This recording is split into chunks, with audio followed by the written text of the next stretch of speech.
as you know. Right. And I got pissed off. I said, and I called Tammy and left a message on the phone. And then I got home. Jerry Morgan said he saw Mick leaving at 2 o'clock every night and not coming back. Is Jerry still running the show down there? No, that's a long story on that. Oh, it is. Yeah. Well, after Mr. Wilson died, he basically took the bull by the horns, right? He did, but they found out Jerry was embezzling stuff from them. Oh, wow. Yeah, he was. He was doing some crooked shit. I knew that. You did. I didn't, I never did open my mouth about it, but it didn't have anything to do with me anyway. Yeah, what he was scamming off the top or something? Yeah. I got you. And then Brian, of course, Jack became, well, he couldn't do hardly anything. And he was a good guy. I love hell out of him. But Brian Wilson was an idiot. Yeah, Brian was an idiot. Dia called him and wanted to buy the dealership. And they met for lunch somewhere across the street. And Brian, Jack from Jack Hananitas told Brian, he says, make me an offer. He says, and Brian thought about it. He called him back $45 million or something like that. And they paid it. And he didn't say anything to Jerry at all. So Jack basically sold the business and didn't say nothing at all to Jerry? That's right. And he was pissed off because he'd been working with him since he was 15 years old. Yeah. Now, I think he had part ownership of that, I don't know for a fact, but the GMC store across the street, he was part owner of that, what I was told. He was. Yeah. Well, one thing I liked about Jack, which there were several things that I liked about him, but one of the things that I liked about him is that he knew where the money was. Yeah. And whenever it come to those tournaments down there, yeah, that raked him in a big goal right there, didn't it? Well, I don't know about that, but they had to pay for that stuff to do that. Because I used to go on those when I took over as manager, I was in the golf thing, and Jerry used to let me go to all those tournaments. Well, how come we wound up with all them rental cars down there? We sponsored, well, that was through GM. We sponsored tournaments and all that, and then I would pick 3 other guys to go with me. And I played a bunch of the golf tournaments. Heck, with Trump being down there now, Trump would probably be associated with that group, wouldn't he? No, not with, I don't know. Hananiah, I think they're Iranians. Oh, they are. Yeah, I met young Jack one day. I was up there just stopped by, and Chris introduced me to him. He looks like or he's Arab or some type of. I mean, he was born here in the United States, but I think his dad wasn't. But I think they're Middle Eastern. I don't know. Probably. If he's Iranian or not. Probably. A lot of your Iranians look just like us. Yeah. They look like they could, if they were in America, you wouldn't think nothing about them not being Iranian. I know. I'm talking about like the Saudis. You look at them and say, yeah, they're from the Middle East for sure. But some of the Iranians I've seen on TV, they look kind of like us. Let me ask you a question because I'm looking at all this storm damage right now on MSNBC. It looked like you guys on this Milton hurricane got more damage with the tornadoes and the wind than you did the water. How come is it that every one of these hurricanes has its own personality that basically you cannot fully detect or predict what that hurricane is going to do until after it does it? Yeah, I stayed up. Well, I went to bed and woke up about midnight, 1 o'clock, 12:30, something like that. And I got up and turned on the TV because it wasn't going to hit that hurricane wasn't going to hit the coast until about midnight. I think it quickened up though. It quickened up. Yeah. It speeded up, which was a good thing because that meant that it wasn't just going to sit there on top of you and just dump gallons of water on you. Yeah. So we had a lot of wind and a lot of rain. The rain, matter of fact, I can see the water now. When I came out early this morning, there's a lot of water, but it's already, it's sinking into the ground. You can see St. Johns River from where you're at? No, you cannot. Unless you was up about 150 feet, you can probably see it. Well, how close are you there in town? If you go past Walmart, I'm out about 7 miles south of Walmart off of 19. Going towards D-Land? Yeah, going towards Ocala or whatever. Yeah. Yeah. Yeah, going south. What'd you do? Pick up on a farm or something out there? Yeah, I picked up a guy. They were going through a divorce, and I only paid $184 grand for this place. Then that was that in the house too? That was a house. It's got a big garage with it. It's got a shed, a little building, and I got a pole barn out back. What'd you wind up doing? I mean, you wasn't farming, you wasn't renting that property out to where it would bring you some money? No. You said you had about 10 acres. Yeah, 10 acres, but who's going to keep up the grass? I cut. I've got pine tree farm on it also. Okay. I did end up buying a Kubota tractor, a new one.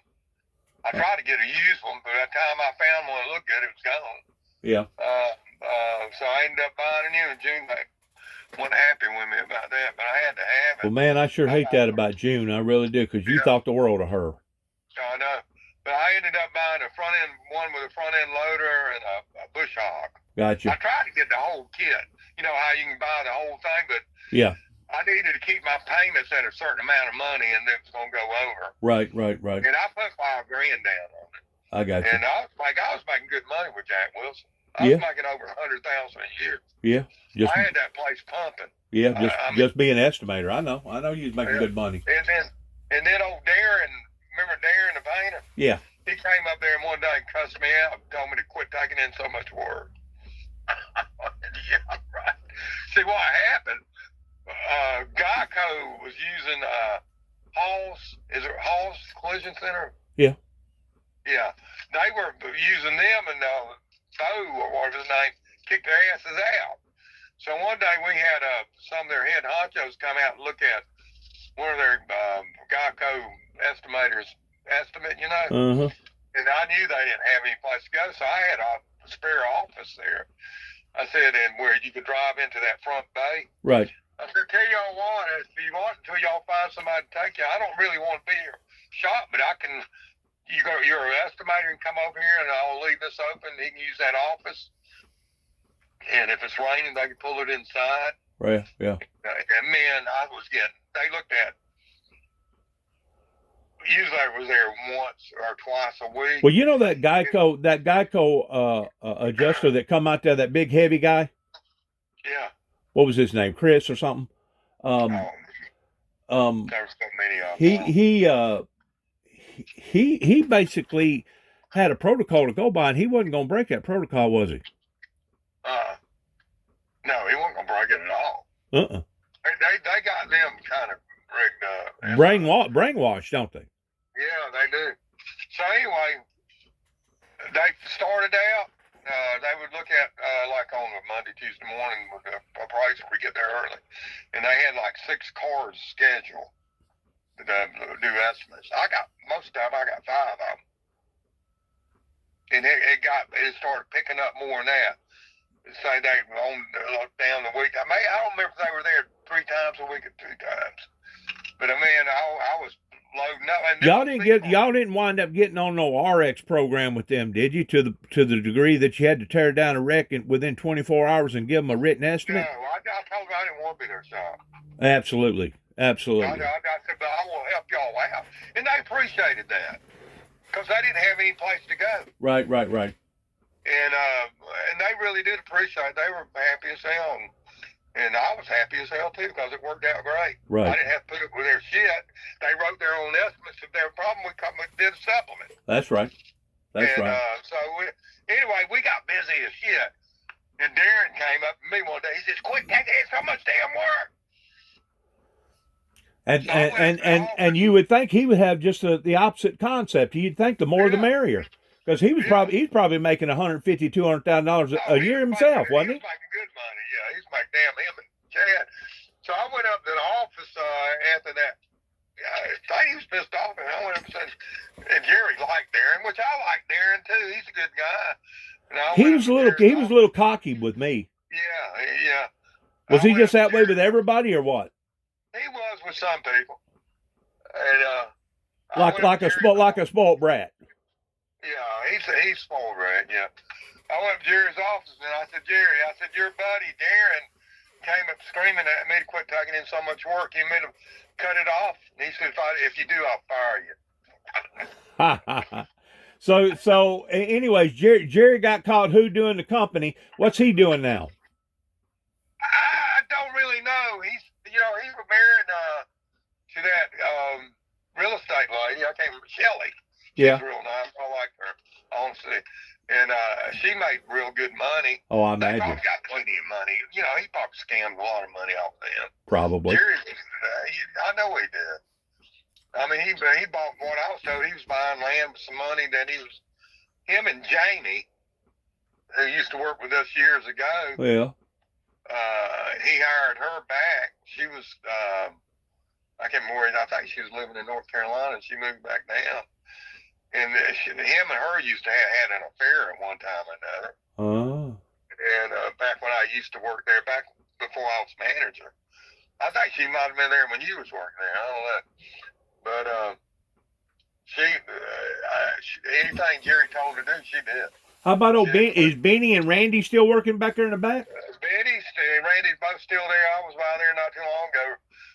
They don't give as much work to Randy like he used to because he needs to retire. He looks awful. Does he really? Yeah, he looks pretty bad. Benny is being pretty good. Benny takes care of himself to be a Puerto Rican. I like them. Yeah. Well, but he and I got into it one day over there, and he left. And I told him, if you leave, I said, he cussed me out about something. He came back and apologized. Yeah, he's a good guy. He really is. Guy. He came back and said, I'm sorry. I shouldn't have. He really is. He's a good guy. You've been doing a good job. And he said, I didn't think that. You ever talk to Scotty anymore? No. He's opened up his own business. Yeah, I know that Corvette business. I don't. No, I have not. I never did really talk to him that much anymore. He was kind of different, wasn't he?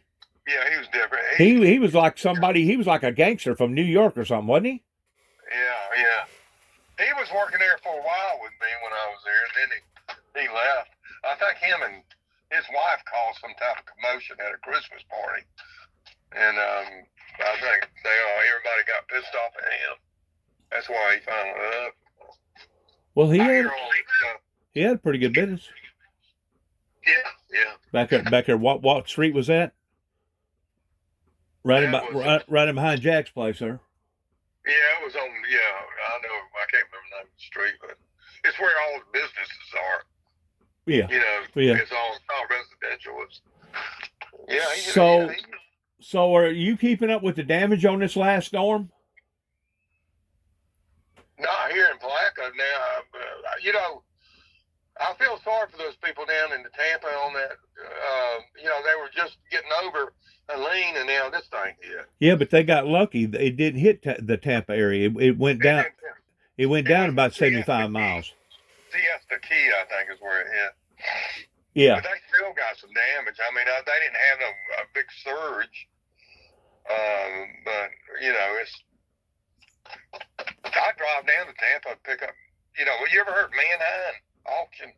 I have. They're big. They're huge. We buy a lot of cars from them. We got a guy. That's all he does online. Did Eric ever get out of jail? Yeah. Chris told me about that. Yeah, he did get out. What they have him in there for? Child support or something? I don't remember. I think he was selling drugs. No. He was, wasn't he? Him and that detailer. Yeah, he was on cocaine. That detailer was on cocaine. Yeah, you could tell when he came in. But then again, I'm sure Mitch was on something. Mick did. I mean, I like Mick. I always felt like he was real good buddies with Jerry and Jack and all that kind of stuff. But I went in and said something to Jerry. I said, son, I'm gonna have to fire his damn ass. He goes, do what you gotta do. And then I fired him. Then Jerry Morgan calls me. He was over at the Buick side. He said, can you come over here for a minute? I went, yeah. He said, we just need Mick's over here. We just need to talk. I went, okay. So I went over there and we sat down and Mick was giving me dirty looks. And Jerry said, do you think you can give him a second chance? I said, I already gave him 2 or 3 chances. I said, why? I said, as far as I'm concerned, he's fired. I said, if you don't, if you want to be the head boss right there and over, make me turn it around, I said, that's up to you. But he's caused me so many problems, not getting cars done. Right. You called me. He told me he left at 2 o'clock when I told everybody needed to be there. He basically had 2 speeds, slow and stop, didn't he? Yeah. And he was just, plus he screwed up a couple of cars too. He did. I mean, yeah. What are you talking about, like catching them on fire or something? No, they re-inspected them and they came back on us about it. Oh, really? Yeah. I can't remember what it was offhand, but. So whenever you sell this piece of property, since you're retired, you're heading back to the hills where you're originally from, down there at Georgia. Well, I'm gonna be up probably in Hiawassee area somewhere. I'm gonna try to get on up in the mountains a little bit. I bought me a Toyota Tacoma 23 4-wheel drive when I leased it. Once I sell this place, I'll go ahead and buy it out. Because hopefully, I've had this for sale since October. I've had a few bites, but no takers. I think what it is, if Trump, this is the way I feel about it, Dennis. If Trump don't get reelected, we're fucked. Okay. We are fucked. Number one, if he don't get reelected, I may just keep on, unless somebody pops up and buys it. I'm asking $495,000 for it. You're trying to double your money. No. This property's worth $445,000. Oh, it is. I've got a leadway. I'm gonna leave. I told him, I said, do you think we need to drop it? He goes, no, let's leave it like it is. But you got to have negotiating power there. Oh yeah. And if somebody comes up and they say, well, can you take $400,000 for it? I said, well, what about $425,000? Or something, you got a wheeling deal. Oh yeah. And but that's what I told him. I'll still get a couple $100,000 out of here. Larry, what did you wind up doing with that boat that you had over there on that other place over off of St. Johns River? I sold it. That was a big rig, wasn't it? Yeah, it was that piece of junk. Well, it may have been, but I mean, I used it a lot. I didn't get a lot. I lost money on that vehicle. You did. Yeah. It was just, should never bought, anytime you buy a boat, you ought to get a outboard motor, not in and outboard. They just ain't worth it. They're too much problems, especially when you got the motor, you can't even hardly get, it sits down on the floor there, Yeah. And you can't even get to it. Change out the alternator, I had to do that, which it sat on top of the engine. It was a Chevy motor. Yeah. But getting it spark plugs out, pain in the ass. You had to stand on your head to get to them. Good grief. That was a nice piece of property, though. I liked the way that thing was laid out. You had that marina deck and all that on there. Yeah. I like that. Hey, I go by there. I got a Tri-Tune now. Oh, you do? Yeah, spent a lot of money on it, but the reason being I was born in Wayne's boat, her brother-in-law. Okay. Oh, he left me. He was getting too old. He's in his 80s. He said, Larry, just use my boat.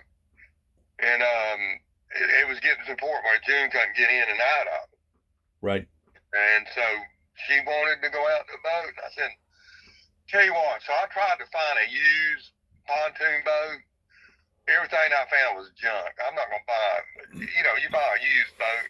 So I went ahead and bought a brand new one from Bass Pro Shop. Did you get a 3 slalom or a 2 slalom? It's a 3 column. 3 slalom, a nice one. It's got a Mercury 154 stroke on it. That thing's nice. Oh yes. Yeah, you can ski behind it. Oh yes. And you go over somebody's wake. What something like that run you about 60? 46. Well, I put 10. I had a loan on it for 35 grand, but I paid it off. I paid off her. I bought her a Toyota Camry, and we was making payments on that, and plus on my credit cards, and I got an equity loan for 55 grand. So you still got it? Yeah. What are you gonna do with it? Sell it. It's paid for. I mean, I paid it off, paid her car off, and paid a couple of other items off. What do you figure it's worth right now? 25, 30? I'd like to get 30 grand out of it.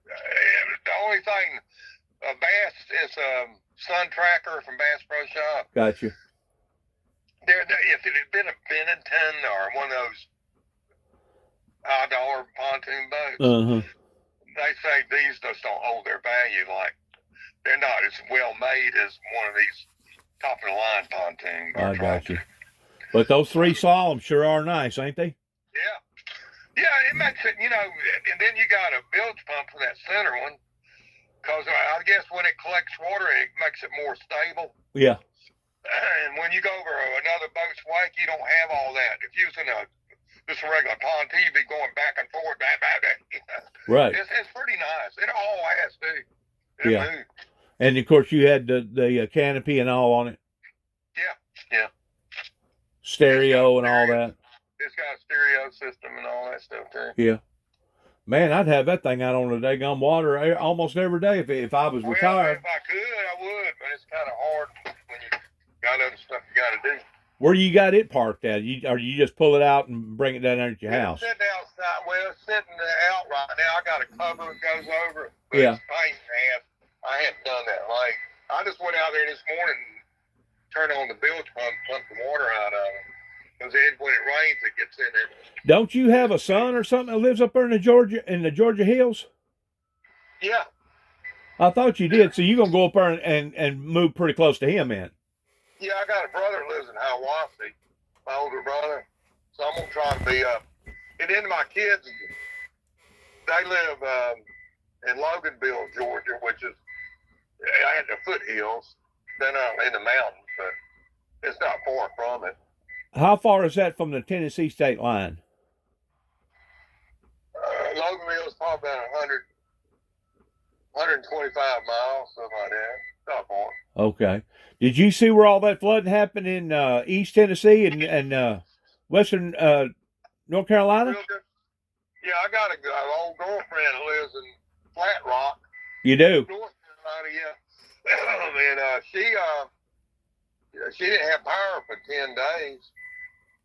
Man, it just tore towns completely up. And that sorry ass motherfucking governor, Democrat. I know. They're sorry as shit, man. Larry, when we get and talk about politics, I truly believe I'm convinced of this. You could put both of them in power at the same time, and they're still not going to be able to fix America's problems. We are over $35 trillion in debt, and I don't give a shit who you put in there. It's not going to get no better. It's not going to get no better, Republican or Democrat. So you're saying Trump didn't do a good job when he was...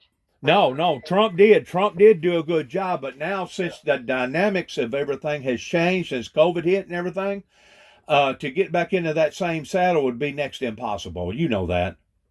And there's so many worldly things going on right now with China and Russia and over there in the Middle East.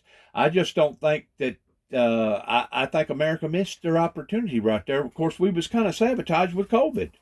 COVID really sabotaged Donald Trump's presidency. Yeah. You got to admit that.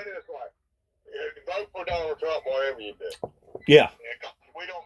If these idiots, Kamala Harris and that fucking Kim Moore guy, whatever his name is, gets back in there, they're a bunch of. We might as well kiss America goodbye. Oh, I know. Because it's going. Matter of fact, I wouldn't doubt if that'd be a damn civil war come up. Well, we came awful close, didn't we? January the 6th, didn't we? Yeah. That was awful close, Larry. Yeah, and that was a rigged election. I won Atlanta as they were pushed everybody out of that. They were shorting on TV. They pushed everybody out of that voting room. And after everything was closed down, they started pulling boxes out from under those tables that were covered up with tablecloth. They showed all that crap. And then all of a sudden, Biden went ahead of Trump. And everybody said, oh, it wasn't rigged. It wasn't rigged. No, it wasn't. Bullshit. It was right there.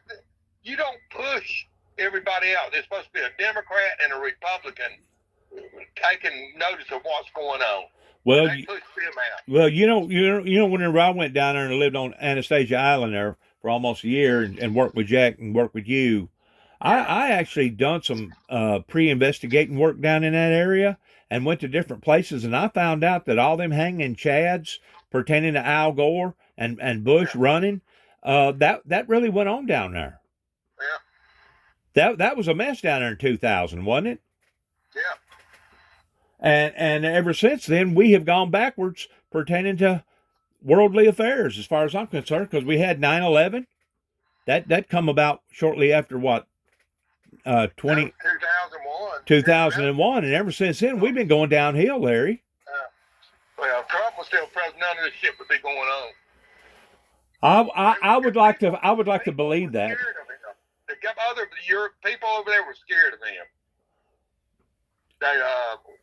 Vladimir Putin was scared of him. The little man from North Korea was scared of him. They respected him. They respect him because he's a badass son of a bitch. When they shot him in his ear, you see what he did? Yeah. He raised his fist up and said, "Fight, fight." Yeah. Oh yeah. He ain't no pussy. Put it that way. Oh yeah. He is not a pussy. Yep. And of course that ordeal that went on up there in New York, you know as well as I do, that wasn't nothing but a con game. Yeah. That was a con game. I mean, that if the truth be known, they really didn't have no legal clause towards going after him because the statute of limitations had already run out on all that. And then one other thing.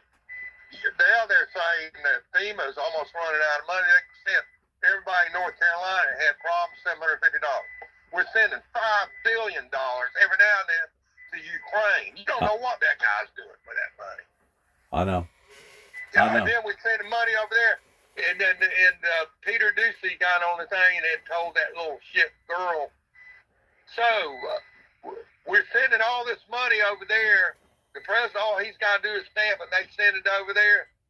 But she goes, well, if Congress would do what they're supposed to, come back in, we wouldn't have the problem. But they can send the money without Congress to these countries, but to send it to the American people, you can't do it. And the reason FEMA's out because they've been giving money to the migrants to live in the damn hotels in New York and all that. I know. It's awful. I mean, it's awful. It's fucked up. It's awful. It's awful. Yeah. And them mountain people up there in the mountains, the newer ones, probably them people have given probably at least $500,000 for a lot of that property, and $750 to those people is an insult. It is an insult. Damn right. I mean, but they could give us back. It's stupid, man. I hate it. Billions, not million, billions. If I could move somewhere else, but there ain't no other place you can live, even though. Because this place is. I think we're on our way out. I think we're on our way out, Larry. I really do. I don't mean to say that to be negative, but I really do. Yeah. I think we've gone too far. We've gone over the damn Rubicon. You know what I'm saying? Yeah. And now there's no turning back. Like I said, you could put both of them in power at the same time. You know as well as I do, nobody's going to be able to wave a magic wand over America, and all of a sudden all our problems are going to go away. I really believe Trump can do it. He's done it before. Well, he can come near. He probably come near doing it than that other bunch over there could. Yeah. But either or, we're screwed. That's just my opinion about it. We're screwed. So, like I said, whenever COVID come into existence, that basically sabotaged his presidency. Oh, it did. Sabotaged. Yeah, he sure did. And I guarantee the Democrats already had that set up. Nancy Pelosi. The same way they sabotaged him on January 6th. Yes. And, it was just it's a shame, man. It is. We got to be this way. You can't even talk to. Well, you can't take them for their word no more. That's the reason why so many people up there in the mountains, they refuse to participate with FEMA because they don't know what they're up to. They can't trust their own government, Larry. Yeah. It's gotten that bad out of hand. Listen, are you going to try to still maintain a little bit of paperwork and still try to get some side work and for various dealerships or whatever whenever you move back up there to Georgia? Yeah. That's easy work. You just drive. You get in the car with other guys, different places, and pick up cars, drive back. Yeah. How easy is that? Yeah. They don't pay. Say if you got, I've been up North Carolina picking up cars. You get paid $12 an hour on those, which ain't a lot of money, but you still got to buy your own fuel, but you get reimbursed. But it keeps you occupied. Yeah, and I go places I never seen before, so that's fun. I've been all over Florida. I mean, haven't been in Tallahassee yet, but I've been, West Palm Beach. I'm in the Tampa. I've been to Clearwater. I've been to St. Petersburg. I've been to all those places. You know, one place I never did go to that I wanted to go to down below Homestead there was an island off of Homestead where a bunch of rich people live. Yeah. And I was wanting to drive down there and just see what it was. It's a gated community, and I didn't have no way of getting in, so I figured I wasn't no need of me going down there. Yeah. Yeah, you can't. Yeah, I can understand that. But that's right on the tip of Florida. Yeah.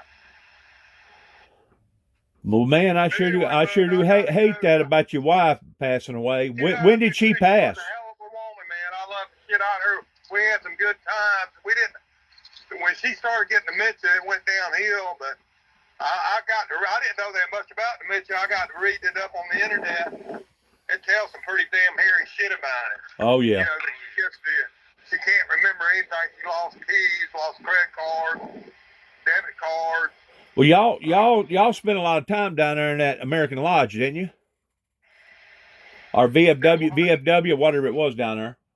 No, Moose. We used to go to Moose. The Moose. Yeah, but I don't do that. Matter of fact, I signed up for it a while back, and I kept it for 1 year. And I said, screw this shit. And that guy, like on weekends, of course, I'll get in trouble if I go there and meet up with some women or something like that. Matter of fact, that's what Justin told June that I was out fucking everybody in Palatka. Oh, man. Yeah. Fuck anybody. Matter of fact, I quit having. Of course, June was getting so bad. Matter of fact, I started sleeping in separate bedrooms because if I, rolled over and touched her or something, she'd scream because she was in pain. Right. And it got to the point I just couldn't handle it anymore. I said, look, I'm going to sleep in the other room. Right. And she got pissed off about that, but it was just getting that bad. And when did she die, Larry? She died June 9th. This past June. This year? Yeah. She was in hospice. She was in hospice for about 30 days. Well, that just recently then happened in your life. Recently, yeah. And you're telling me that you and your family, her family, is split up too? Y'all don't no longer talk? I don't want nothing to do with it. Now I know Wayne, her, and Joan, her sisters love the hell out of me. The other two girls, right? Wayne and Terry. Well, matter of fact, they want me to fly out to Texas or drive out to see them. They moved to Texas. They were living in Jacksonville. I got you. But they're getting old. And they want to be closer to, their daughter because they're both in their 80s. Right. But we still talk. I never did know none of her family. Yeah, she knows. Her family is just, they don't like her kids. None of them do. Huh. Well, you going to try to keep this same telephone number? Yeah, I always keep it, yeah. As far as you going back up to Georgia? Yeah, I'm going to keep the same phone. I just got my new phone not too long ago. Yeah. No, it's just, I'm just going to open up a new chapter in my life, I hear you.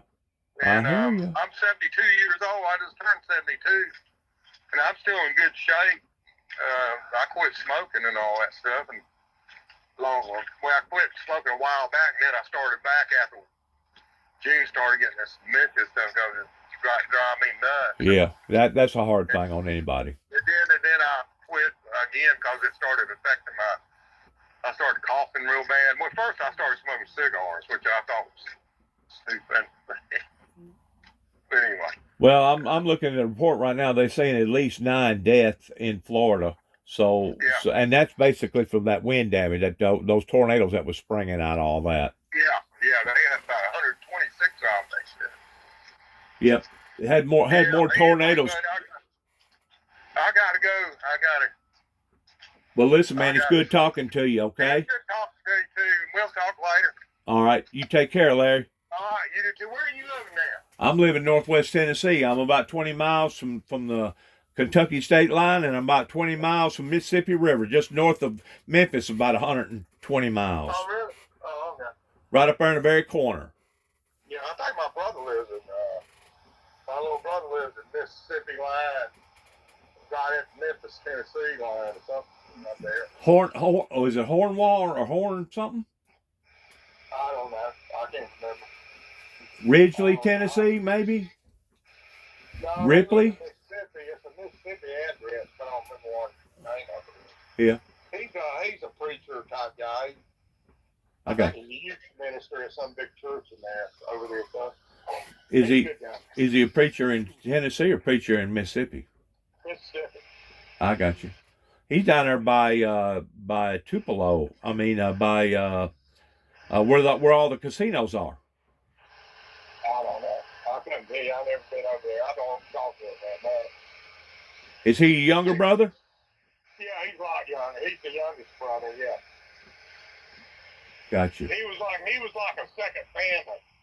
There was 5 of us, and then Mom and Dad had 2 more years later. Matter of fact, Lisa, the youngest one, was my little sister who lives in Madison, Georgia.